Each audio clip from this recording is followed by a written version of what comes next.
പ്രത്യാശയിൻ പ്രദീപമേ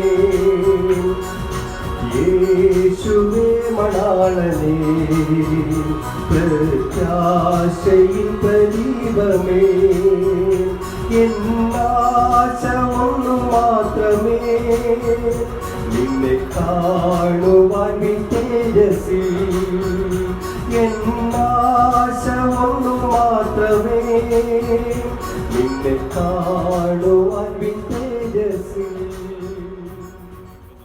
മഹത്വമുണ്ടാകട്ടെ. ഇന്നത്തെ പ്രഭാത ധ്യാനത്തിനായി 50-ാം സങ്കീർത്തനം 10-ാം വാക്യം.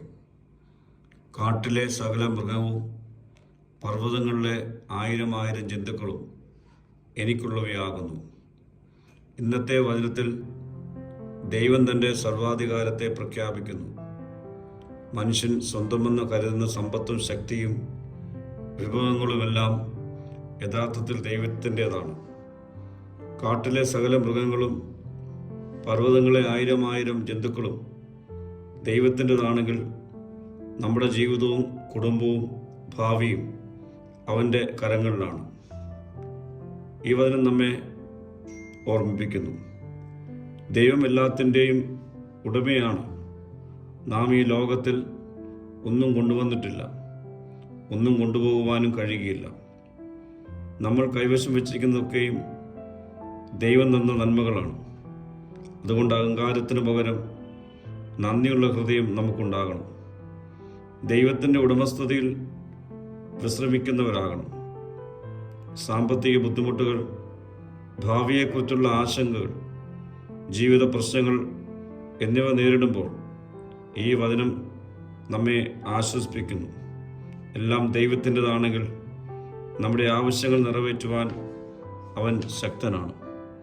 അവൻ്റെ കരുതലിൽ നമുക്ക് വിശ്വാസം ഉറപ്പിക്കാം. പ്രിയമുള്ളവരെ, ദൈവം നൽകിയ എല്ലാത്തിനുമായി ദിവസവും നമുക്ക് നന്ദി പറയാം. സമ്പത്തിലല്ല, ദൈവത്തിൽ ആശ്രയിക്കുന്നവരാകാം. നമുക്ക് ലഭിച്ച അനുഗ്രഹങ്ങൾ ദൈവമഹത്വത്തിനും മറ്റുള്ളവരുടെ നന്മയ്ക്കുമായി നമുക്ക് ഉപയോഗിക്കാം. ഇന്നത്തെ വാക്യം നമ്മെ പഠിപ്പിക്കുന്നത് നാം ഉടമകളല്ല, ദൈവത്തിൻ്റെ അനുഗ്രഹത്തിൻ്റെ പരിപാലകരാണെന്നാണ്. എല്ലാം ദൈവത്തിൻ്റെതാണെന്ന് തിരിച്ചറിയുമ്പോൾ നമ്മുടെ ജീവിതത്തിൽ വിനയവും വിശ്വാസവും നന്ദിയും വളരുവാൻ ആരംഭിക്കും.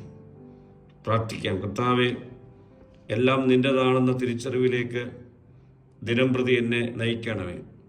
മഹത്വം നീ എടുക്കണം. യേശുവിൻ്റെ നാമത്തിൽ തന്നെ. ആമീൻ.